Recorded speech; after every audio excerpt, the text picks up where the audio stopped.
welcome to our show and tell. It's probably fair to say that this one is going to be a little bit more tell than show. You'll understand why when we go through it. So we've got a fairly straightforward agenda. Going through user research, which I'm going to do. I didn't do the user research. It's Phil that's been out to the northeast and found a few gems up there. And basically what we're going to show is rollout as well as supporting a live service of our top priorities by an absolute mile at the moment. And we're finding out that there's quite a few problems with the way that Guardian is being rolled out. So we're learning about it, and then move on to Vicky talking about some of the steps that we're taking to make sure that we do it better when we go to the new regions. And also, you and Michelle did a follow-up, didn't you, in the northeast? Vanita, who's not here at the moment, so hopefully she'll turn up and give us an update on the rollout. And then Chris and I will sort of talk a little bit about what we've been up to the last couple of weeks and show a few things that we've been working on as well. And then I'll make some stuff up about what's coming up next. So I'll jump into the user research. So here she is, star of the show. So Phil's been up the northeast. He's spoke to quite a few different people, so a good range of colleagues in different locations as well. So it's not just going into one care centre and a group conversation there. He's gone quite deep with some of the things that he's seen, but the sort of pattern that he's sort of finding that's stopping people adopt it, it's not really functionality within Guardian.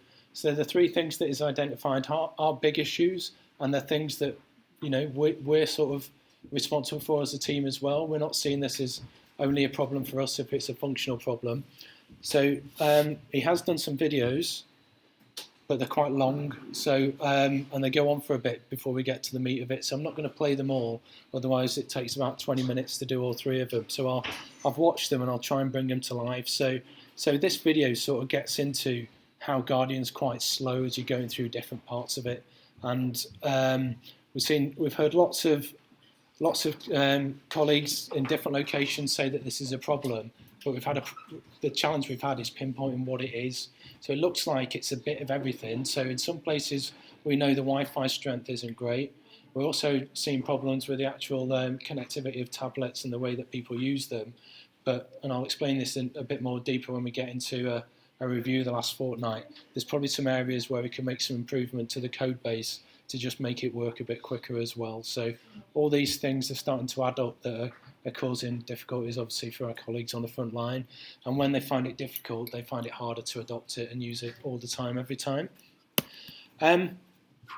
So in this video, it's basically showing how slow it is from a colleague first turning on the device. So it's nothing to do about when you're actually using Guardian. It's the length of time from when you press that button to when you're actually in the service. So it's got the statement there, 5 minutes and 11 seconds. So part of it is actually the user really struggling to remember what their password is. So again, that's a common thing that we've seen quite a few times. People are really struggling to remember passwords for Guardian and are getting mixed up with what their password is for other things on the computer. So again, one to keep thinking about how can we improve that. Something that Mark Liddell sort of identified when he's been out.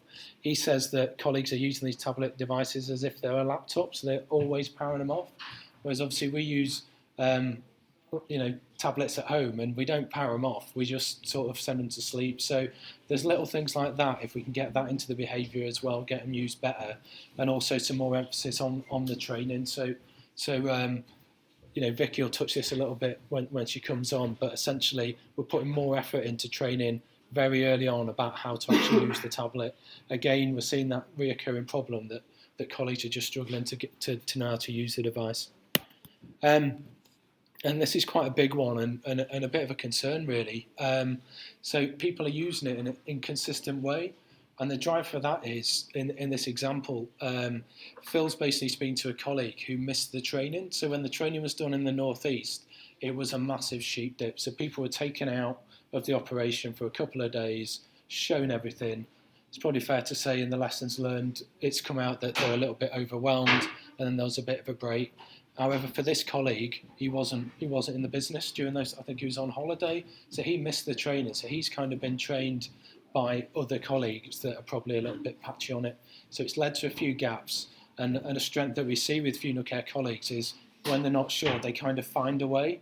But I think this is there's a strong example here of the way that they found isn't necessarily the way that we need it. We want them to use it if we're going to have that consistent approach.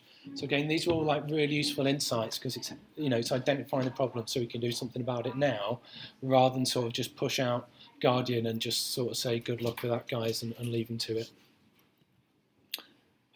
This is Phil's famous quote from last time. So getting into the fact that people only change their behaviour if the motivation, the ability and the trigger's there. So we're kind of trying to land something on people that haven't got the necessary motivation to change their behaviour, and we're probably making it a bit harder for them as well. So if we can make it as easy as possible and keep sort of repeating the messages, keep encouraging, that's the way we're going to have to sort of move the behaviour forward, unless Nick's let loose to sort of twist a few arms on top of that. But it's it's something we need to get a lot better at, not just a little bit better, a lot better, especially as the sort of the speed of the rollout sort of taking up. We can't make the same mistakes that we have made because it just puts things back weeks, even months if we're not careful. So big lessons. And then the actual live artifact to my left, all the post-its are falling out. So here's a photo of it before they all fell over. So Phil and Benita have actually gone through quite a detailed rollout blueprint to really highlight where the pain points are. So from that, we've already started doing some actions, but it really is very much focused on what are the things that we can prioritise to make a difference. So he said he'll explain that in more detail next time and give an update on the progress. Go Vicky. So Vicky's going to share some things you've been doing over the last week, really, to sort of answer some of these problems. Right? The arrow. This one. No. Great. Hello. So at the end of January, Michelle and I visited Peterborough. Impressive funeral home. This is the only picture I managed to take. Used to be a motorbike showroom. It's huge, great space. Purpose of the trip was to go down and meet the South L&D consultants who missed out on the original induction training that was done back in September. It was an intense deep dive. They got pre-work that we set the AELs and the L&D consultants back in September, and we do know that pre-work is being used in training as well. It was a chance really for them to ask any questions, raise any concerns, and just basic introduction to the service, because that's what the two L&D consultants got when we went to Peterborough. And basically it was the start of bringing L&D into the delivery of digital and getting them now as a team thinking about how are they going to deliver the sessions. They're going to be dealing with the management and supervisory training sessions going forward. I haven't missed one, have I? Just done one. Sorry. From that trip to Peterborough, that same week, we had 3 L&D consultants come here to head office, where they had a chance to meet the digital team.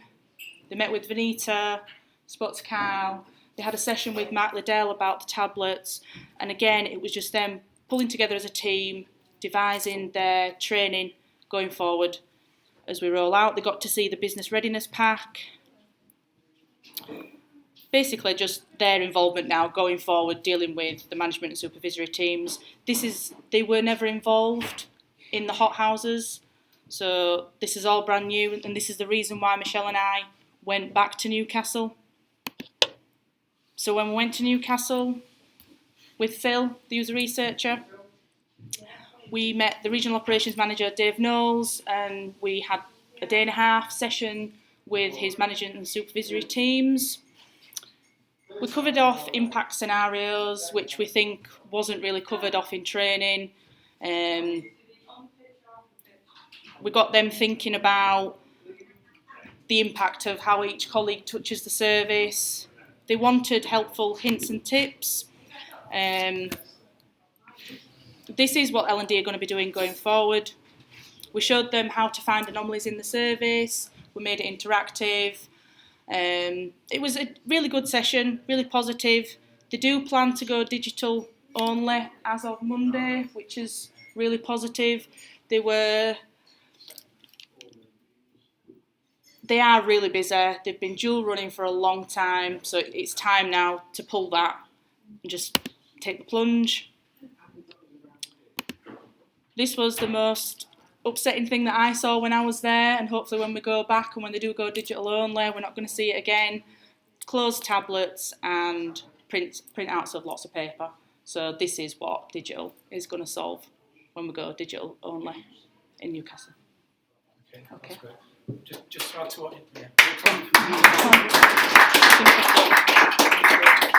just to add to what Vicky was saying, something that's come out and not just from frontline colleagues and visiting there, the guys in the northeast in particular are really feeling the pain of dual running. So a lot of them can't wait to let go of the existing processes. So it's been an extended period of dual running. Again, another lesson to make sure that we don't drag that out. There's benefit for everyone to sort of start to take things away. But they've been very busy as all areas are. But doing things in Guardian and doing it on paperwork as well just isn't good.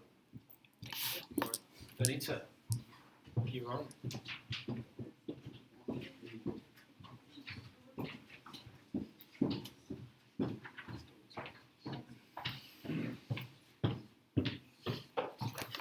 So just like the service, we've been doing a lot of continuous improvement on the way we are landing Guardian and the way we are embedding it.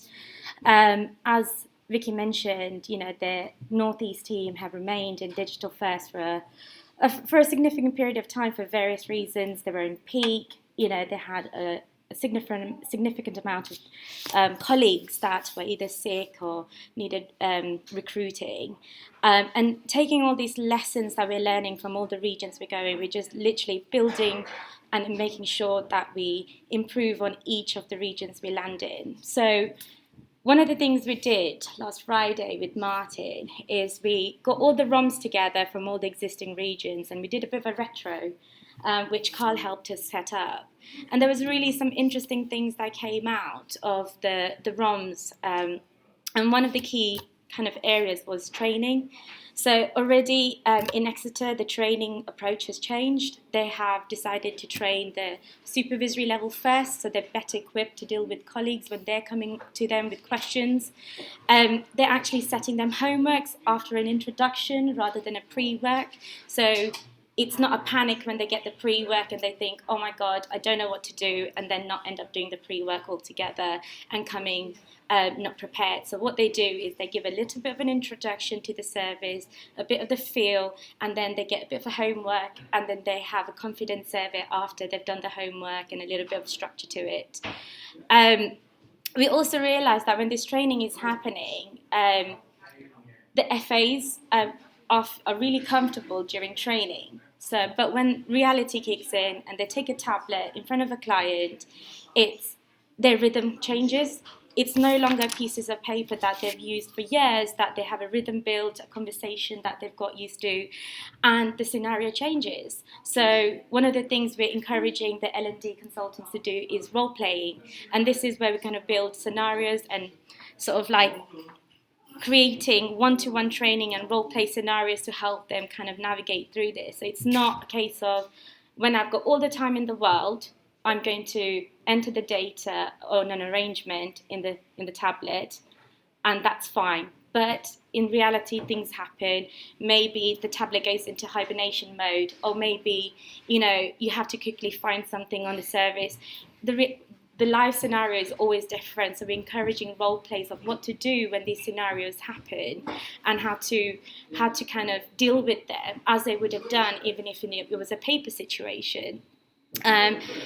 Also equipping supervisory level to kind of deal with what to do when people don't know how to do something, or people won't do something, or people, it's all those different scenarios that the supervisory level have to kind of engage with colleagues, because of different behaviour sets. It's because they may not be confident, all those scenarios we're kind of putting together to kind of help it. You will get colleagues on different spaces, and this is how you can kind of have that conversation and how you can train them.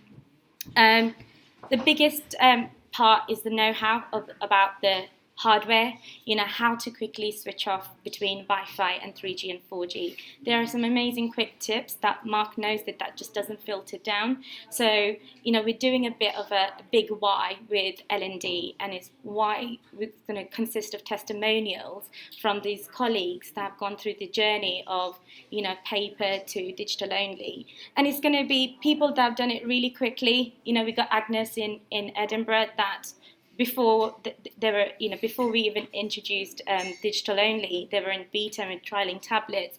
She was just flying off, and then there are colleagues that have had to go through that journey a little bit slowly and have come to the other end and said, what, I am digital only now, I am arranging on tablets. And it's to be able to share those different testimonials to colleagues that everyone's journey is going to be different, but you will get there. One of the interesting conversation in the wrong conversation came out was comms. So when we did the business readiness mapping, one of the biggest pinpoint was comms, is how do we get the comms to land to colleagues? How do we get it? We've tried various things. We've tried bulletins, we've tried what's new, we've tried emails. So we've tried everything that we can to get this communication out there.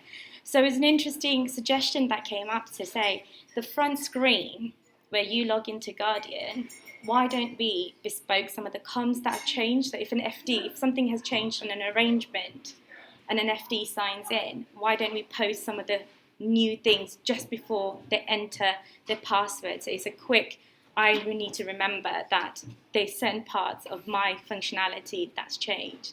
So it's really, it went back to basically making the comms a bit bespoke to our colleagues, and something I think we're really keen to explore if we can get that in the system and landing and see how that is effective. So that are the key kind of takeaways from the Rome Retro. We're going to try to kind of instantly try to work on them and to start deploying into the next regions. So where does that leave us? So for 2018, our first region to go live is Anglia. We had a no-go decision on Friday. And they had met all the criteria, and the decision was to activate them on Monday. So they are live. I found out Anglia is actually not a region in terms of our county boundaries, but in our world it is.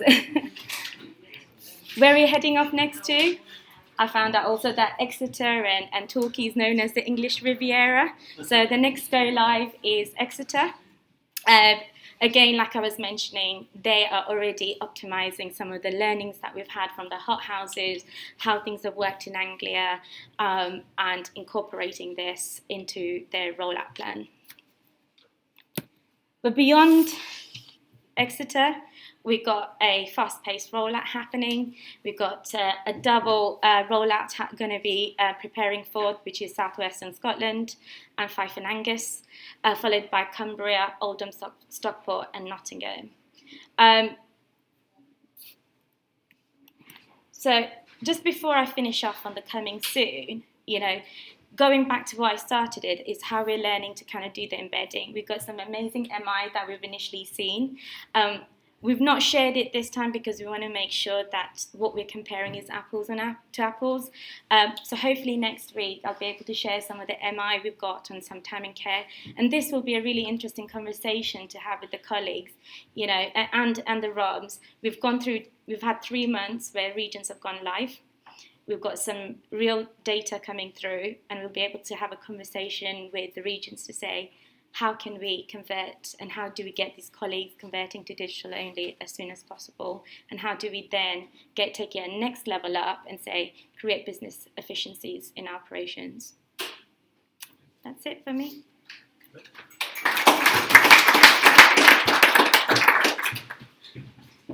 That's great.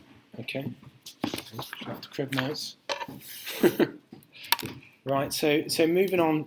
So the last couple of weeks, like I touched on at the start, our priority is supporting a live service. Clearly, it's unacceptable to cut any corners and things to fall over, and getting Guardian rolled out. So we've talked about quite a lot there about getting Guardian rolled out. Chris, in his demo shortly, will talk a little bit more about some steps we're taking to improve the original setup process. We spent a huge amount of time setting up Anglia in Guardian, and we've repeated a few sort of mistakes that have happened previously, so we've taken actions to try and improve that. In terms of the supporting the live service, we've had quite a few reports about it going a bit slow, like I touched on at the start. So we've started to devote some time to sort of investigate into that. So I'm going to just dip out of here. Here we go. Just to bring to life sort of thing. So this is the first page you go to when you log into Guardian. So it's just the funerals page, and as you can see, there's a hell of a lot of funerals in there. So there's 50 funerals. To bring 50 funerals up, Guardian has to do quite a few things because it needs to find the 50 most recent and display different sort of bits of information. But the reality is, anybody that goes to that page, they don't need to see 50 funerals. They actually need to see the funerals that are relevant to them. So we need to put a bit more effort into making that first page that people go to relevant. Dave spoke about that previously in terms of the design sprint sort of approach, but we could probably simplify it from a technical perspective. So, why show 50? So bringing up 50 obviously takes a little bit longer than showing 10, for example, or something like that. So we're going deeper into sort of identifying maybe a few points in the service where it does more than it needs to. And the reason why this is like this is it's done that ever since the alpha. So it's been like that for probably best part of 18 months or something. It's just that we've never sort of had a real reason to sort of do something about it. There's always been something else. But now we know that things like this are putting a little bit of a drag on performance. We need to do something about it.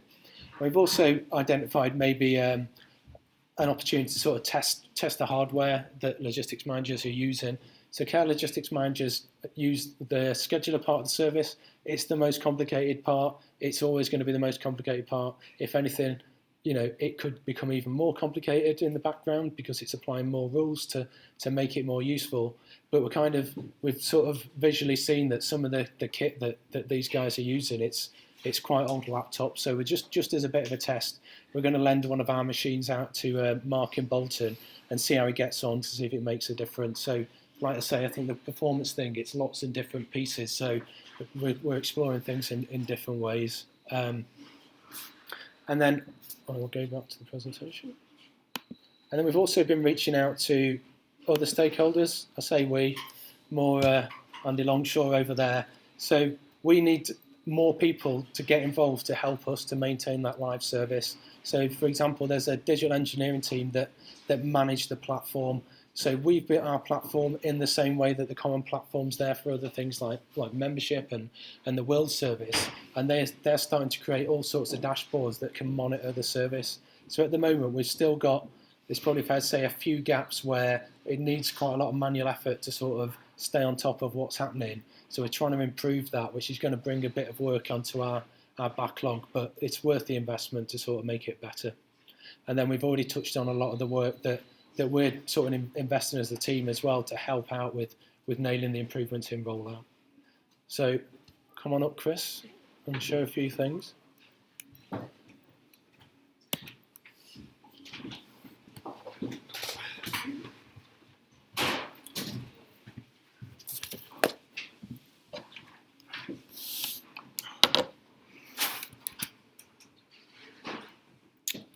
Where am I going, Carl? Is that it? Safari? What are you doing? No, I'm trying to flick to Guardian. Oh, I was already in it, wasn't I? We're doing it. We're doing it. You'd think I would have figured out how to do this by now, wouldn't you? I've done that bit. Chris isn't a Mac user. There you go. Cool, thank you. Ta-da.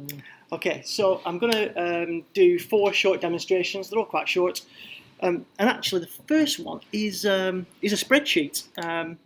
Because for the first time in a while, I've been able to do some development. So one of the issues we had was when we were going out to set up a new region, we were asking the regional managers or the area managers to gather together all the data for the regions, and we gave them a spreadsheet to do it, but actually it was pretty sparse, and we were finding when the data came back in, we were spending a lot of time going backwards and forwards trying to clarify certain points where things didn't tally up, and it burned to an inordinate amount of time, really. So I finally invested some effort, and we've built a proper data capture spreadsheet which has got some validation in. Hopefully it's showing there.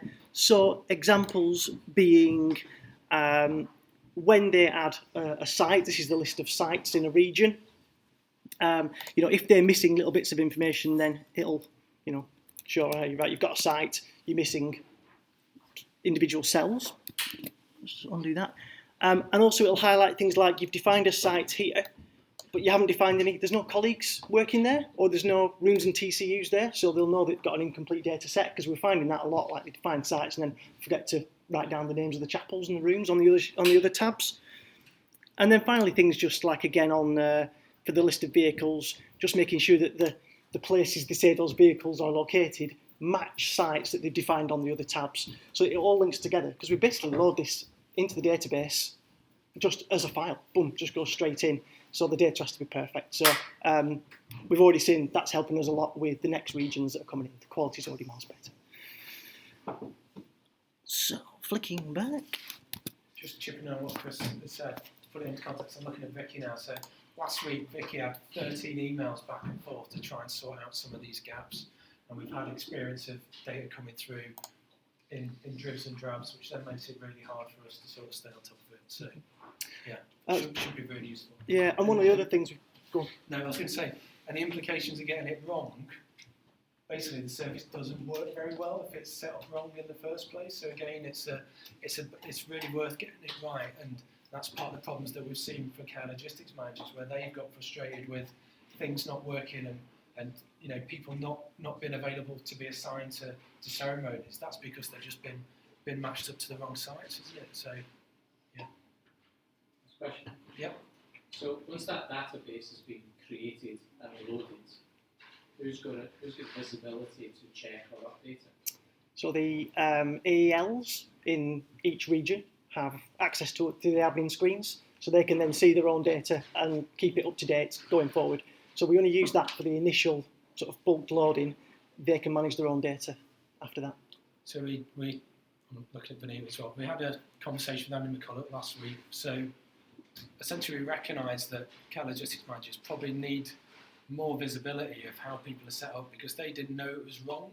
So we're not suggesting they get access to absolutely everything, but if we can basically give them screens that allow them to make it work better for them, then it seems the right way to go. Yeah. Yeah. The model is a self-service. It should be that, you know, those guys are able to service themselves. So we've sort of muddled through for a little while since you did the reorganisation. You've got lots of new role titles compared to what we used to have when we went through Alpha and most of the beta. So we finally had an opportunity to get those proper roles into the service as well. So now we have got, if I go and add a new colleague and I go down to the role, you can see this list now includes things like ROMs and SOMs, admin excellence leads are a good example. So we've been having to sort of manually mess about with the capabilities of the staff as we've gone live in each region. This is another thing now. This will be right from the beginning. So if you create an AEL, they'll now get access to all the admin screens as part of the big old import, and we don't have to do any manual fiddling around. So it's just another part of getting it right, really. One of the bits of feedback that we've had from different places. Oh, you're looking for that. Who signed off those jobs being real? Is anybody?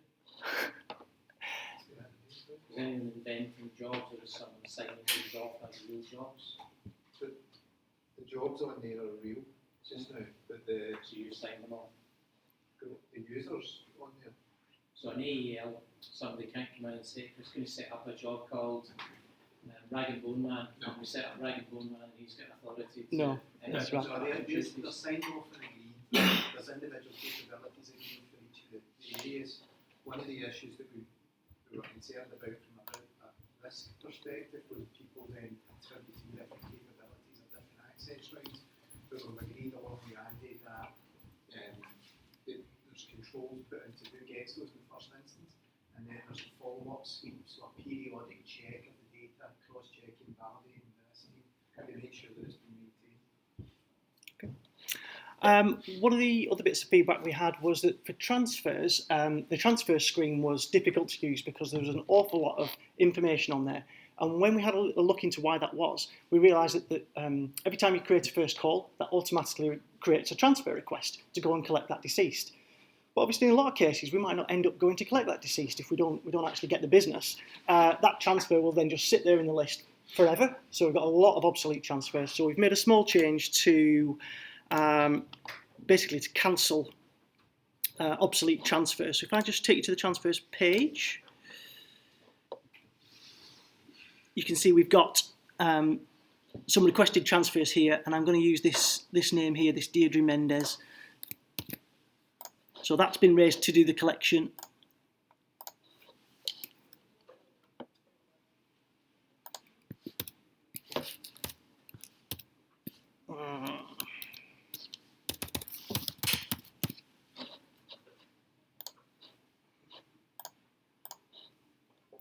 So if I now go and close this funeral arrangement and say actually we lost that to competitor, we never went to collect Deirdre, and hit save on that.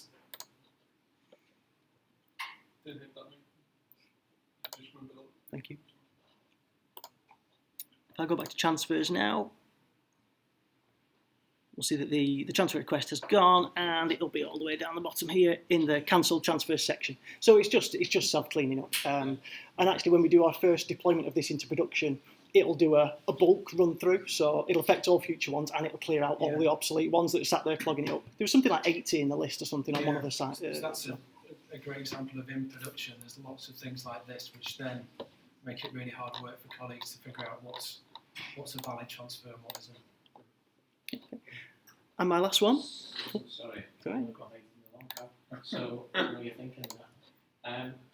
So that's really important data for us to understand because they're all lost funerals. Yeah. So understand why we lost 80 funerals, whether they're short life of the plan we've had.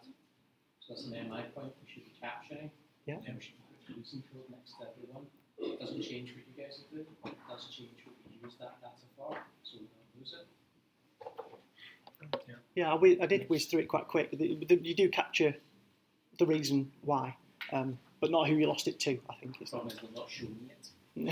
I'd like to see it. Yeah, absolutely. Understand why we lost it. So the final thing I want to show is an improvement on the scheduler. This is part one of 2 parts for this particular function. Let me just find some funerals. For some reason, it's starting me at 12 o'clock midnight, which is a bit weird.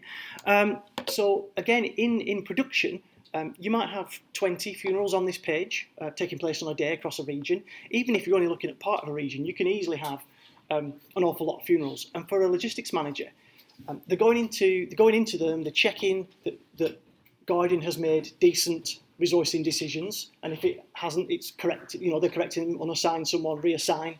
They're tweaking the times that people are allocated to make sure we can deliver the sort of cortege route and all that. But when they've done all that tweaking, they've got no way on the screen to say, I've done that one. They just look the same as one that they haven't done anything to. They're just all blue.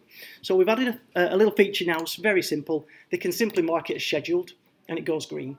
So it's almost, it's just like a little checkbox. And if they can now mark it not scheduled, so they can. Because I think what they're probably doing is keeping a piece of paper, ticking off the ones that they've worked on. Yeah, They are obviously. and we don't like pieces of paper. So, and what we're going to do next, so the build on this is, once it's been marked as scheduled, if anybody goes and changes anything about the ceremony, so maybe the funeral arranger gets a phone call, changes the time by half an hour, the next time the LN looks at this screen, it'll be orange with a little warning sign saying somebody's changed this, and it'll actually tell them what's been changed about it as well, so they can then go and check that everything's still okay. So this is to help with that scenario where care logistics managers have had last-minute surprises of changes been made that they weren't aware of. Yeah, it's one of the biggest worries they've got is that I've just set this up, it's perfect. Somebody could be changing it far elsewhere in the system, and I will not know. So, And we've got audit in there, so if something is changed, you know who's done it, yeah, when they've done it, and yeah, what's changed. and what they changed. So So, you get Yeah. straight on. but we'll demo that next time. They're going orange. Did you consider a lockout point? That's probably going to be step 4. Yeah, we did. I was scared to lock it because immediately you create then a dependency on somebody else to get hold of the logistics manager to make the change. But anyway, yeah, It might be something where, we put this out there. We've already talked about bringing care logistics managers together to get that joined up view. If they feel effectively locking it on the day before the funeral, then Yeah. we can look at that. Yeah.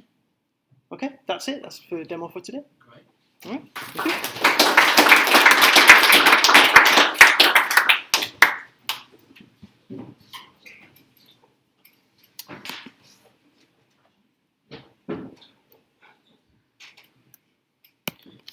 Okay, so in terms of what's coming up, we're going to be doing some more work around controls collecting the deceased. There's basically been another event where, let's just say, things could work a little bit better.